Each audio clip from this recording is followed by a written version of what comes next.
Welcome to Resting Binge Face, where two friends watch seasons of TV shows and we talk about it. I'm Adam McCoy. And I'm Amanda Kathleen. Adam and I work in TV. We watch a lot of TV. I unfortunately don't have a funny quip this week, but we talk about TV. A lot. A lot. And this week we are binging Lemony Snicket's, a series of unfortunate events, season 3. Very tragic series. Very dark and tragic. And it's the last series of the entire show. So I know, it's very sad. Or season of the entire show. It's sad because I've never read the books, so it's ending now. But you've read the books, and you're going to drop some great knowledge on us. Great knowledge. Who don't read. We'll start with a basic overview. Yes, the series of unfortunate events. It's a 13-book novel series by Lemony Snicket. Did they cram all 13 into the series? They skimmed over a few things, but they're all pretty much there. Wow. Elements of each. Wow. By Lemony Snicket, which is a pen name for Daniel Handler, is the actual author's name. Got it. The book series is full of dark humor, sarcastic storytelling, and it follows the lives of 3 orphan children, Sonny, Klaus, and Violet Baudelaire, as they try to escape the clutches of a distant relative? Question mark. Is he really? Who's trying to steal their fortune. So the first novel in the series was The Bad Beginning, and it was published in 1999. And since then, the 13 books in total in the series have sold more than 60 million copies. Oh, geez. And have been translated into 41 languages. Oh, wow. Yeah. So it's become pretty popular with the youngins and with the adults as well. Which is weird because I was a youngin when that book came out, I guess. But I think it took a while to kind of take hold. Because I never heard of it until the movie came out. There was a feature film starring Jim Carrey as Count Olaf. Not the most well-received movie. It didn't make a lot of money, so they never made a sequel. But it was a good movie. His portrayal was good. I liked him in the movie. They also made a video game based on the book series. Oh, I didn't know that. Again, not a huge success. I'm sure. But that brings us to January 2017, when Netflix released the very first season of their version of Lemony Snicket's A Series of Unfortunate Events. And this one was created by Barry Sonnenfeld and Mark Huddis, H-U-D-I-S, I'm assuming H-U-D-I-S. And it stars Neil Patrick Harris as Count Olaf instead of Jim Carrey. And he does a great job. He does. We'll go into that. But just the list of people that they got to play in the show, like for all 3 seasons, is crazy. Yeah. You've got Patrick Warburton, who plays Lemony Snicket in the show, Putty from Seinfeld. Will Arnett. No, Nathan... say it to the younger kids. Okay. Joe from Family Guy. Okay, thank you. Seinfeld. Everyone has to know who Seinfeld. But not everyone's seen Seinfeld. All right. Well, you should. If you haven't, shame on you. Will Arnett, Nathan Fillion, Joan Cusack, Don Johnson, Kobe Smulders, Tony Hale, David Alan Grier. For all you In Living Color fans out there, another old reference there. But just everybody in the show is great, and they pulled so many people. Yeah, the ensemble cast is great. So that's a basic overview before we get into the actual show itself. Before we get into it, and this is now your spoiler warning. This is season 3. So if you haven't seen anything and you're just coming in here to listen to us, you should go watch it. Yeah, go watch. Catch up. I know it's a kids, but it's really not kids. Like, it's meant for kids, but it's enjoyable. It's enjoyed by adults as well. Which is another funny thing about it is when you see the plot line and you read some of the stuff, it's weird that kids would like it so much. Right. Because it's written in a very good way, and the story for the TV show is portrayed in a way where it is kind of funny and it's sarcastic and it kind of tongue-in-cheek. Right. So people die and things happen, but it's okay. Yeah, right. They're going to be killed by people, but they're not that worried about it. They're not that worried about it. So it leads us into the series. So, overview of the first season. We are introduced to the Baudelaires. Right off the bat, parents dead. They're having a nice picnic lunch on the beach. Right. The cold, stony beach. And then it turns out their parents have died in a fire. Yes. And so they're given to Count Olaf first? Or no, they were given to somebody else and then Count Olaf. They're given to the banker, the man who runs the... Right. They're given to, the first person they're given to is Count Olaf, but he's the one who tells them that they're orphans, and he takes them to Count Olaf. And he is the very first person they go stay with. Okay. But on the way there, they think they're going to the neighbor's house, who's the judge, played by Joan Cusack. And it's Right. this lovely house where It's they a have lovely house. all the library books they could ever read, a nice kitchen for Sonny to make food. It's fantastic. And then they look across the street, and it's actually the dilapidated mansion. So the whole first season is exactly like the film. It ends with Aunt Josephine. And then I forget how the film ends. I don't remember either. I don't remember, but I think it stops there because there's It doesn't go much farther. It doesn't go much farther. So in season 2 we get new stuff. So if you haven't seen the movie, season 2 goes into much more detail about the books and things. I'm assuming Yes. they do a more in-depth journey of going through everyone that their parents knew. Mm-hmm. Yes. Basically, they're going down the friend line. Yes. And all this time, Count Olaf is killing all those friends. Anybody who might have Because he wants that Baudelaire fortune. all that cash. Yes. Which is another interesting. So, a quick side note that my kids pointed out to me: the VFD, all the characters that are not nearly as big in the book series as they are, especially in the season 3 of Oh, really? this one.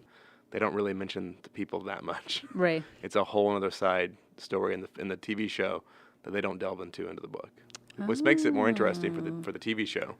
It gives us something different. Yes, and Barry Sonnenfeld was like, well, we had the privilege of reading all 13 books before we created the show, Right. so we figured this stuff was happening. We just wrote it into this Oh. TV show. So there's a lot more of that character development and characters in Which the I TV. like. Yeah, And then the VFD is the organization, the secret organization. the secret yes. organization that the Baudelaire's parents were involved in. Olaf was involved in. Every guardian they've ever met was involved in. Lemony Snicket was involved in. Lemony Snicket. And so season 2, they go everywhere. I don't even remember. They go to the city. They go to the school. They go to the school. They go to the hospital. They go to the hospital. And they go to the circus carnival. Yes. Big cliffhanger at the end of season 2. Yes. And then season 3 starts off with the end of the circus. So Count Olaf makes the orphans and everybody burn down the circus. And then they stick them all in a car except for the two, Violet and Klaus. Mm-hmm. He puts them in a trailer wagon hitched to the car. And then at the end of season 2, he's like, surprise, we're going to kill you. And like unhooks Yeah, they the break trailer. off. So that's what you're left with in season 2. So season 3 starts off with, are they gonna die? And they don't. I'm betting they don't. So the trailer runs off the mountain, but they get out before it Yes. hits the ground. And so Sonny's with Count Olaf and his troop, and Klaus and Violet are by themselves. So they have to find out where Sonny is, try to figure out their way up or off a mountain. They don't know. So they go through that journey. And I mean, obviously they find Sonny. And then things happen. So Count Olaf's mentors find him. It's the woman with no beard and hair and the man with the beard and no hair. That's it, yeah. Find Olaf, and they have this master plan to capture a bunch of orphans and then burn the whole city. I've got a real problem with fire. Yeah, they really love arsony. Obviously, the Baudelaires have to stop them. So the rest of the series is them stopping Count Olaf, his two mentors, and then trying to find a sugar bowl that apparently only has sugar in it. But the sugar is a antidote to this poisonous fungus that only lives in the sea in this one area. It's very, very dangerous. The Medusoid mycelium. Medusoid mycelium. Yes. It's a mushroom fungus that's poisonous. That's very dangerous. Yes. So they go through many journeys in this one. They end up in the hotel. A hotel, which is pretty much the last destination. The judge comes back from the first season and is gonna put Olaf in court in the hotel room. But blind justice, they must all wear blindfolds. Must all wear blindfolds. It's kind of ridiculous how these kids are like smarter than all the adults. I think that is why children like it. Yeah. It's like, yeah, I understand where they're coming from. These adults are idiots, and I know what's going on. Justice is blind, so everyone has to be blindfolded. So they go through that, and of course, like Count Olaf's still pretty much not going to be charged with anything. No, he'll get off scot-free. Yeah, and so he kidnaps the judge, and then he gets the Baudelaires again. And the fungus. And the fungus. And then they set sail So out adrift to a sea. They burn the entire hotel down, thinking it's the only way to save the people. Right. in there. If they get out in time, that'll save them. And so then they all go to the roof of the building, and they have to sail their way out from a pool over They get the in a side of the boat in building. the pool, and they like rush out, and Violet's the good inventor, so On the spot. on the spot. She can set it up.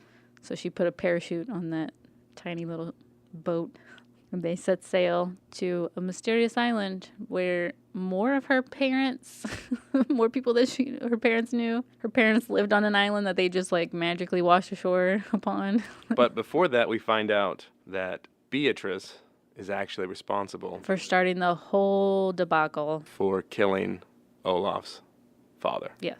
So that starts off a chain of events Yes, that so- leads the organization into splitting Mm-hmm. and Olaf into hating the Baudelaires. Those damn Baudelaires. Oh, and if you Poison didn't darts.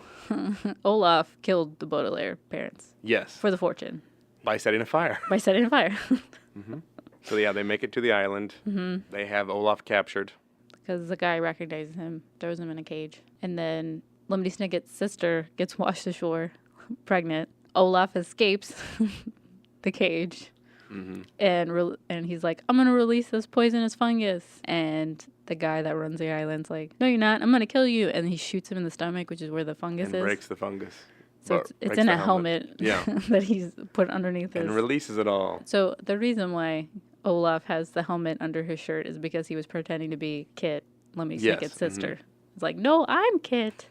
Because the entire series he dresses up as other In people. a ridiculous costume. Yes. And the kids obviously know it's him, but all the adults are dumb and are like, what are you talking about? This is obviously someone else. Mhm. Adults don't lie. No. That has to be the person they're saying they are. Right. So that's why he has a helmet under his shirt. So So then they think we can outrun this, and everyone else on the island gets in a boat and paddles away. yeah. The orphans are like, no, we have to find a cure now. You're going to die. And what do they find? A magical apple. That's a hybrid between horseradish and Yeah. apples. I'm sure it tastes delicious, but it saves the day, It saves the day. except for Except for, Kit, yeah, who will not eat it because she's afraid it will damage or harm the baby. harm the baby that she's pregnant Yeah, with. So, damage the baby. What is it? A dry good? so Count Olaf is dead. Kit has her baby, and then she dies because of the fungus. And But so- first, no. Oh, okay. He has to save her. So Olaf is on the ground. He's been shot, and he's getting the Well, he has to save mushroom. her. They have to from, talk like, the him. ocean. Yes, they have to talk him into picking her up and bringing her back. Mm-hmm. And then there's this weird, tender moment between Kit And and Olaf, Olaf, because they were a couple because at they one were a point. couple at one time, and he reads her or quotes poetry to her. And It's like, that's the only moment where I was like, "Aw, Olaf." yeah, you slightly feel for him at the end, and then you realize, though, I mean, his father was killed. Mm-hmm. He's had a hard life. Yeah, He's still a douchebag. yeah, But okay, you feel a little bit for him at that point. you do. Watching my kids watch it was weird because they were like, I don't know how I feel about being emotionally attached to Olaf this way. So yeah, it was a little bit of a weird roller coaster of emotion there. Mm-hmm. Yeah, so Kit dies after she has the baby. Yes. Olaf dies. The Baudelaires then raise the baby, Adopt the child. the baby Yes. for a year on the island Mhm. until the tides turn and they can take a boat off the island. Yes, and then it ends with Lemony Snicket meeting his niece, Beatrice Baudelaire. Baudelaire, which I don't know why they just wouldn't give her the Snicket last name. I guess for like legal purposes. Yeah, because she's a Baudelaire now. Sure. That's So- how it ends. So you don't really get to see anything with the Baudelaires So after that. I'm going to tell you this. Mm-hmm. The book just ends with the boat leaving, and that's it. Ugh. There is no Beatrice coming back to meet her uncle. That doesn't happen. Did they leave with Olaf on the boat? No, Olaf dies. Oh, Just like okay, everything okay. else is the same, but then all of a sudden it's like, all right, the tides are here. We're going to take off, and that's Mhm, it. and you that's don't it. know what happens. But I was reading, Mm-hmm. apparently, there was another book released in 2006 Mm-hmm. that talks about that, and it's all about Beatrice Baudelaire. It's Oh. called The Beatrice Letters. So Oh, are those the letters throughout the whole series? he's writing, but that's, I don't know. Are those Lemony My Snicket's? dearest Beatrice is I what he's know. writing to. This is just called The Beatrice Letters. I've never read this one. I don't think my Okay. kids have either, so I think we're going to You're gonna go go check for it it. out this afternoon. So that is how that one ends. Okay. That she tells the stories of some of this stuff. So Got it. it's not quite as much of a difference because when I first saw it, and the kids are like, "Wait, it didn't have a happy ending at all." And not that that was happy, but compared to what it was, a stark difference in the ending. So that was featured in one of the books. Okay. So some other big differences, or one big difference is in the book, they never tell you what's in the sugar bowl at all. Oh, really? They don't say that it's an anecdote for anything. They just don't say what it is. I would have liked them not to say anything, but what's in this damn sugar bowl? Sugar, of course. Duh. But also, there is no, they don't have a wrap up at the end of the book series for anybody. So the TV show showed, the Quigleys reuniting with all three siblings. That doesn't happen in the book. Olaf's henchpeople forming a troop. That doesn't happen in the book. Actually, a couple of them die. The bald man dies. Aw. The guy with the hook arm gets taken away by a bird. Oh, that's sad. Yeah. And then the TV show shows the incredibly deadly viper saving the islanders with the apple in his mouth, swimming away. Yeah. That doesn't happen in the book. I thought that was very convenient. So they made it more cheerful in the series than they did in the book. I mean, if that was cheerful, my God. Hey, you were warned when you first started watching this. The trailers fully said, "Be warned, don't watch now." Do not watch. But again, I think it's funny that kids have no problem watching it. I do think it's a little harder for them to see the deaths on screen. Oh, than to read it. When Kit's baby daddy gets shot with a harpoon gun accidentally, that's kind of a big deal. And so I think it's a little... But I think they shoot all the killings in a way that, is appropriate for them. Oh, yeah. I'm not saying that it's it's violent or anything, but I think it hits them harder. Not harder, but it's more real. Right, because you see someone being that character, and then they die. And then because the orphans get blamed for the murder of him. So it's interesting. I like that it's a slightly darker book series. It's interesting. I think it opens up some kids. It's a very tragic. Yeah, it's a very tragic tale. I mean, even the ending's not I'm not happy with it. No. That's my one pet peeve about this whole series, is that it's not happy at all. Nope. It's a tragic story. These kids went through some shit, and then at the end, their attitudes are so great. They're such happy children for having such horrible lives. It's just so sad. The whole entire season, the season 3, the entire time, I'm just when are they gonna get Catch a break. theirs, man? I'm just waiting for it, and it never happens. Even the ending, even though it's a happy ending, Beatrice goes to meet her uncle and talks to him about it. You still don't feel okay about it. They don't show the part where they bought a mansion and lived their days in giant libraries. Right. Did Klaus and Violet ever find love? Probably not. Did Sunny ever become a master chef? She was on Hell's Kitchen. She was on Hell's Kitchen. Yeah, she did great. So that was my one pet peeve, is that it's just not happy. But I mean, I get it. I can say that's true to the form. Right. So in that, how much you hated that part of it, or how much that displeased you? What would you say the bingeability of this season would be? Oh, still I'd still give it a 5, because I still want to know what's gonna happen all the way to the end. I still want to know what's gonna happen, even though it's over. I'm somebody tell me, please. I'm giving it a 4.5, which is pretty high for me. That's high. Yeah, you just want to see what happens next. Plus, it's just the whole series. It's hard to talk about just one season, but the whole series is so well done. Neil Patrick Harris is great in it. He is so wonderful. I much prefer him than Jim Carrey than in the movie. It's not that. They're totally two different Olafs. Yeah. Which, again, another difference is he was not that funny in the book. He was not funny like that at all. So he's definitely more likable. Neil Patrick Harris makes him more likable in a goofy, funny way. Give me Neil Patrick Harris any day. Yeah, in any form. In any form, he's great. But the musical numbers, it's funny. I think it's a good show all around. I think it is. Yeah, I don't have any complaints about it. I think it's very good. I love the style of it, the sets. Yeah. It's very similar to the movie. The movie feels very similar to the series, but the series just has that extra, everything's a set. Yes. Type feeling, and it feels like an old, 30s or 40s type. Yeah, the technology and everything there is, old school looking. And the kids are fantastic. Yeah, they do a great job. They're very good. All the actors are great. I have like nothing bad to say other than I wish it had a happy ending. Had a happier ending. All right. Well, Do you have any pet peeves or anything? no, not No? really. And Damn it. I don't know if it's also enjoying it, knowing like having read the books with my kids Right. and watching it with them. If I had never read the books and I was cynical at all, maybe I wouldn't like it. Like if you're just not into certain things, you might not Right. like it. I know it's not for everybody, Yeah, it's obviously not for you know, everybody. but But if you like good TV, yeah, I feel like you'd you be should, into you should it. like it. This show. So yeah, I don't really have any complaints about it. No pet peeves. First time ever. Wow. Wow. So, favorite episodes? Do you have any from this series 3? The season last 3? episode was my favorite. The last episode? Yeah. I pretty much, once I got to the hotel and on, it was like my favorite. Although when Sunny got, when she Poisoned. got poisoned by the fungus, I was like on the edge of my seat. Is she gonna die? Is that bitch gonna die? Is this a really unfortunate event? Oh God, I know. I was just like, please don't give them Yeah. anymore.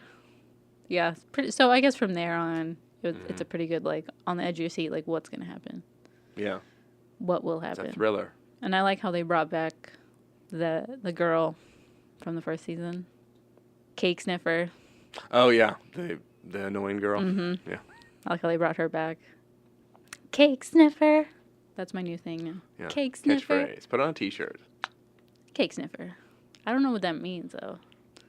Cake eater from Mighty Ducks. That's what they called rich people. Cake eater. That's what they called. Well, she's a cake eater, but they're cake sniffers because yeah. they're not as rich as her. They can't eat the cake. They can only smell it. It's like a in-depth. Yeah, Name and calling. Alice, yeah, she was really going to a next level for name calling. So new segment, we're gonna do book or screen. Do you like the book better or do you like the TV or film version better? Mm. And I know it gets a lot of controversy. Yeah, some people are really into the books. Yeah. Some people are really into the movies. Yeah.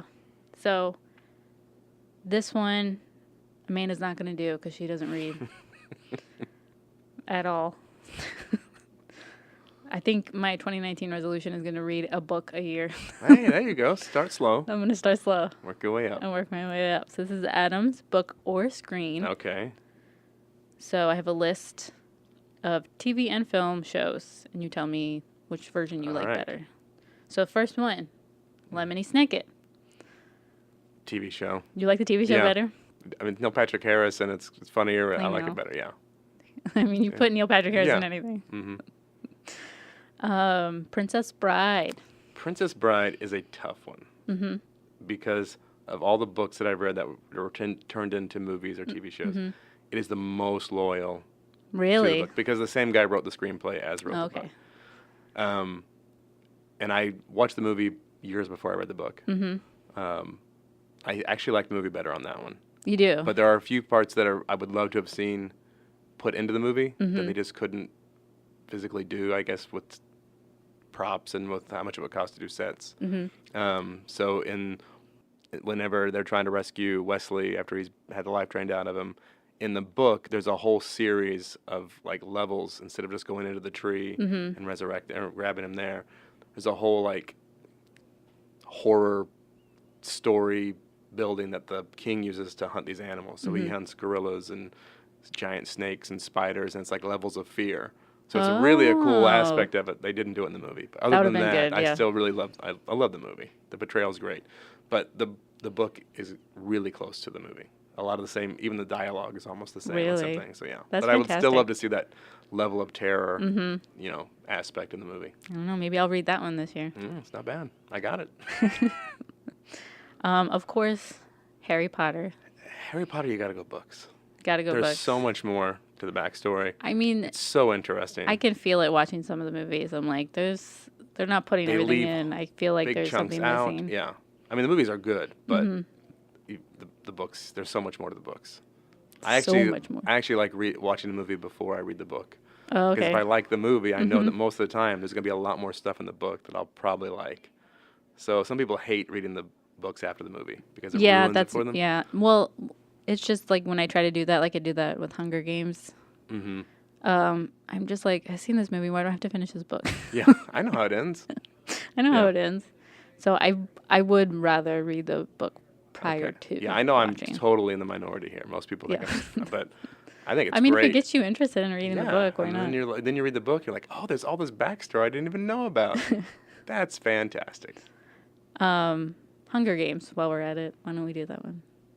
Hunger Games, it's kind of a wash either way. Yeah. There's I know they there's a definitely lot changed more some stuff in the book. Yeah. Just watching the movie, I really enjoyed the films themselves. It was just, you know, it was a guilty indulgence. The film, I liked them. So they both had. I don't know if I can make a decision on that one there. They both because, are just again, there's more stuff in the book that I like. The more information and the way it's laid out. But also, I enjoy watching the movies a lot. So I don't know if I can really make. So that they're decision. both their own thing. Yeah, they're both kind of their own thing. Okay. Yeah. And finally, we've been talking about this yesterday, and we talk about it all the time. Game of Thrones. Game of Thrones. Just because the series is so long, and the books are so long. Let's put it this way, I've only made it through 4 of the books. Oh, okay. I know there's a 5th one I haven't read that's already out, and there are 2 that may never be written. Right. I'm going to go series on that one. Okay. Yeah. Again, there's a lot of cool aspects that they probably aren't going to put in the series that I would love to have seen in the TV show. Right. But just because it takes so long to read these books. I know. I started the first one, Yeah. and It's like, no. I'm just like, there's so much You got to information start here. small. You can't go with one of those books I know. to begin with. But yeah, I would have to go with the screen version of that one as well. Okay. But I would say, for me, Where the Wild Things Are, I prefer the movie version than the book. Yeah. Okay. Because it's much longer. And how about Cat in the Hat? Cat in the Hat, the book, obviously. Book? Really? I'm not a Mike Myers Michael fan. Myers as Cat in the Hat is really creepy. He haunts nightmares. Yeah, that he's one. got a creep factor to him. Yeah. I would say, though, I like Jim Carrey as the Grinch. Oh, yeah, he did a great job. Yeah. So I would guess I would pick... No, I'd See? still pick the book, I See, you think. participated too. I did. I participated also. Books that Amanda's read. So it leaves us into next week. What are we binging? Future Man. Future Man, which Adam's got to watch season 1 and season 2. But it's fantastic. I told him he needs to watch season 1 and I was season 2. planning on watching it anyway, so I'm excited. It's so funny. I've seen when the first season came out, saw some trailers and stuff. It looked really funny. It's hilarious. It looked really good. And Like, if everyone you in like it a looks stoner good. comedy, Yeah. this is for you. 100%. Pete is in it. Yes, Pete is in it. Josh Hutcherson. Did I say that right? Yeah, Hutcherson. I think you did. It's very funny. Please watch it. Well, I'm looking forward to it. And you guys can watch it and then listen to us talk about it next week. Yes, and it's on Hulu. Hulu, yep. So go do a subscription to Hulu and watch that awesome show. Or a trial for a week and watch the whole series. Oh, that's a good idea. Yeah. They're just half-hour episodes. You could do it in a day. Knock it out. Binge it out, man. That's what this whole thing is about. Thank you guys for listening. If you enjoyed this episode, please don't forget to like, subscribe, and share. Also, you can leave us comments about maybe shows you want us to watch. Or things we got wrong. Things we got wrong. Totally wrong. You can totally fact check me because I'm 100% always wrong. Maybe you don't like Neil Patrick Harris. Maybe you don't. And you want us to stop talking about him so much. If you don't like Neil Patrick Harris, there's a door, and I will show you to it. And you can walk out. Thank you guys, and we'll see you bingers next week. Bye.